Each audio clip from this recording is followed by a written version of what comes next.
Madame, Monsieur, bonjour, bienvenue dans Chine, France, le journal, votre émission quotidienne d'information sur la Chine.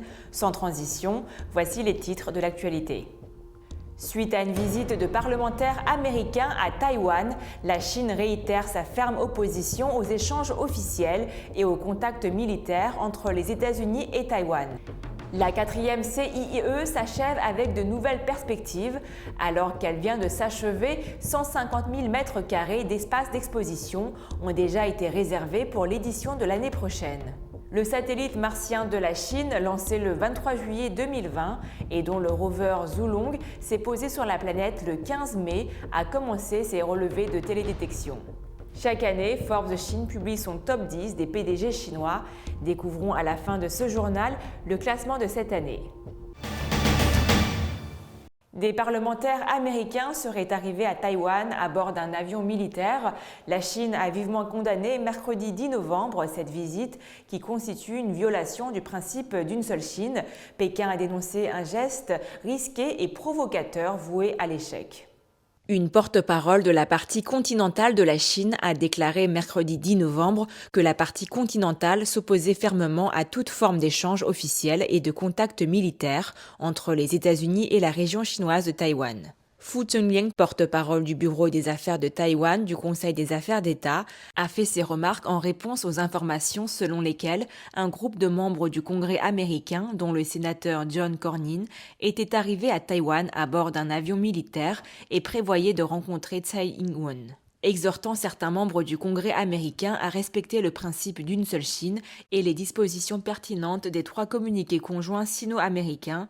La porte-parole a averti que l'envoi de signaux erronés aux forces de l'indépendance de Taïwan ne ferait que saper la paix et la stabilité à travers le détroit. Alors que la 4e édition de l'exposition internationale d'importation de Chine s'est clôturée le 10 novembre, environ 150 000 m² d'espace d'exposition auraient déjà été réservés pour l'édition de l'année prochaine. Selon les organisateurs de la CIIE, cela montre la confiance des leaders de l'industrie dans le marché chinois.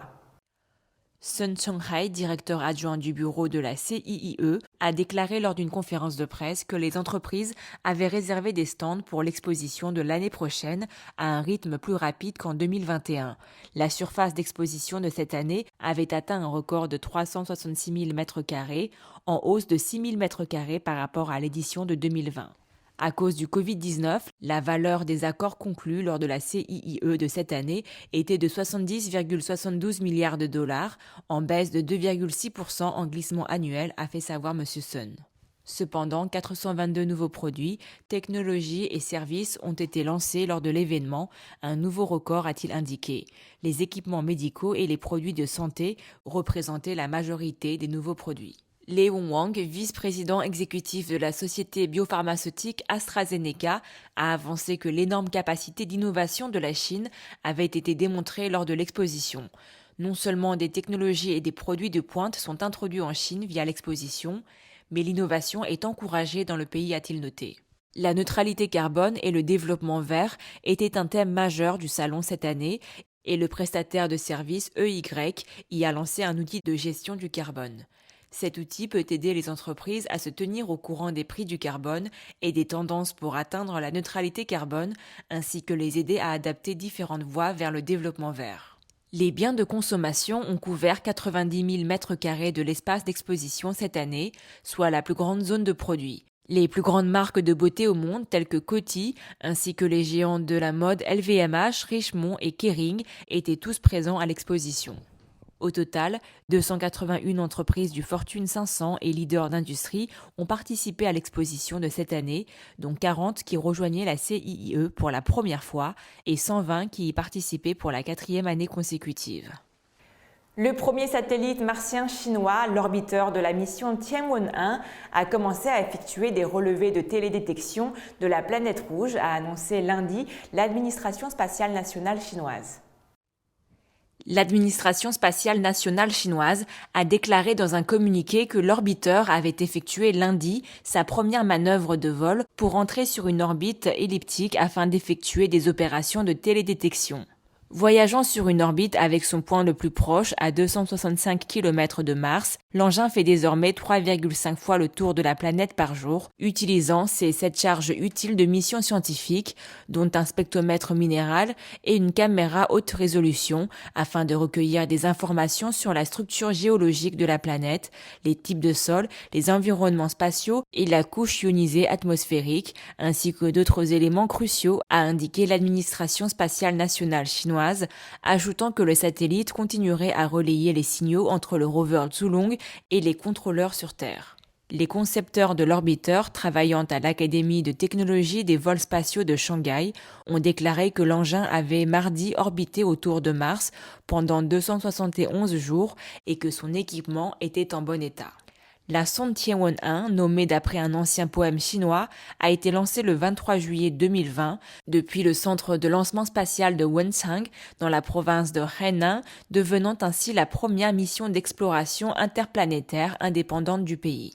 L'engin spatial était formé de 2 composants principaux, un rover et un orbiteur. Il a parcouru plus de 470 millions de kilomètres et a effectué plusieurs manœuvres de trajectoire avant d'entrer en orbite martienne le 10 février.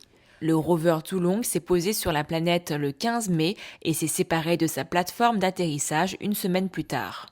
Lundi soir, Zhulong avait travaillé 177 jours et parcouru 1253 mètres sur la planète rouge à environ 384 millions de kilomètres de la Terre. Forbes a publié son classement annuel des meilleurs PDG de la partie continentale de la Chine, Forbes China Best CEO. Forbes note que l'âge moyen des 50 PDG est de 54 ans et que 5 femmes figurent sur la liste. Découvrons tout de suite le classement de cette année.